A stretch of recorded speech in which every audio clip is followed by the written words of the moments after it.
Si Mara at saka si Carice is first nila tong project sa Viva Max. So, let's get to know more about Mara and Carice. So, Mara, can you please tell us kung paano ka nag-start at paano ka nakapasok dito sa Katas?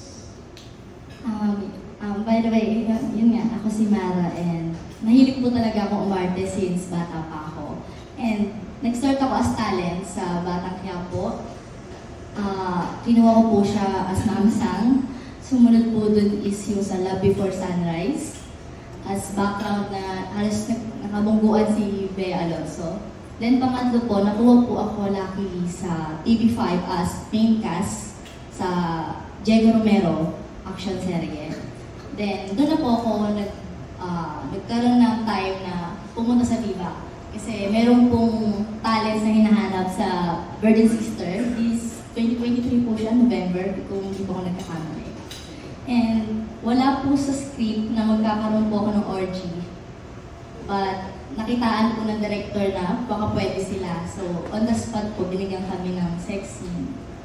And pumayag po ako kasi para sa akin arte.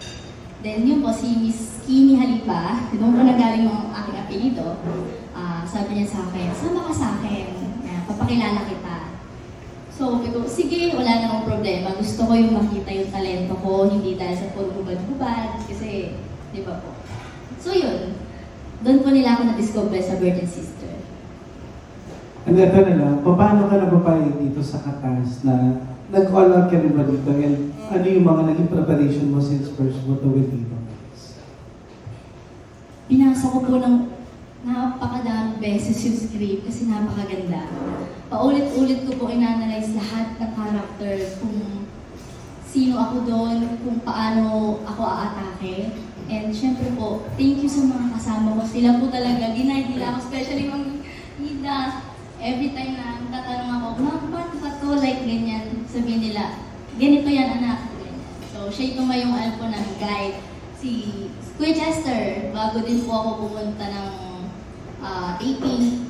Ganito lang yan, Mara. Kalma ka lang kasi medyo kabado po ako sa mga first time ko.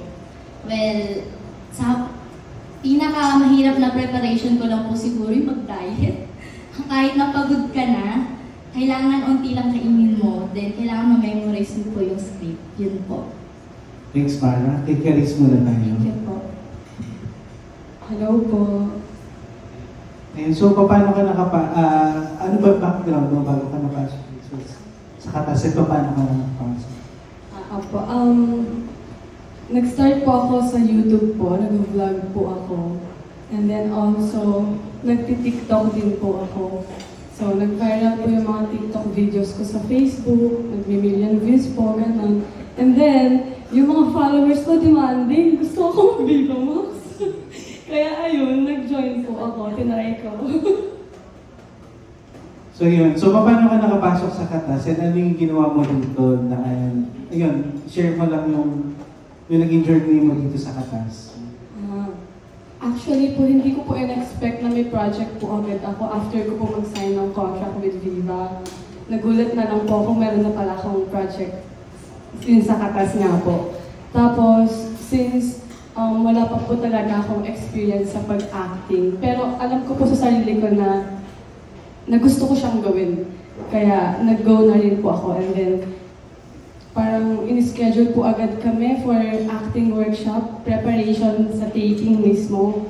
Kasi Chester po yung una ko nakita doon, kami po yung nauna sa acting workshop. And then, ayun, ginaid niya po agad ako, nag-throw lines po agad kami kahit hindi pa po ako prepared. Pero yun, I think I did my best naman po for this movie kahit first time ko po. For Carice and Mara pa rin, kwentuhan niyo lang kami kung paano, kung gaano kadali and kahirap yung pagiging first time sa pagsalang sa ganitong project.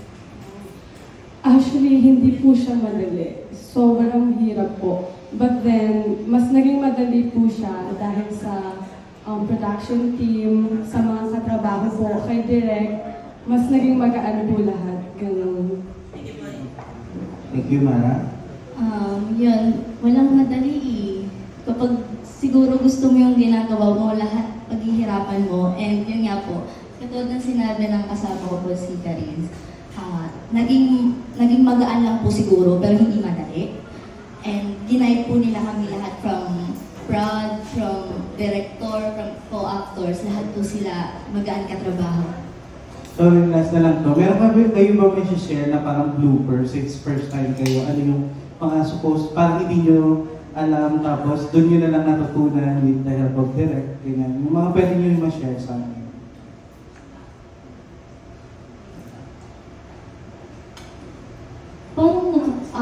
Siguro yung part na akala ko walang time para magbiruan, walang time para magkaroon kami ng get-together na, uy, after ng scene, pala ko seryoso na pala magkikibuan. Hindi pala ganon.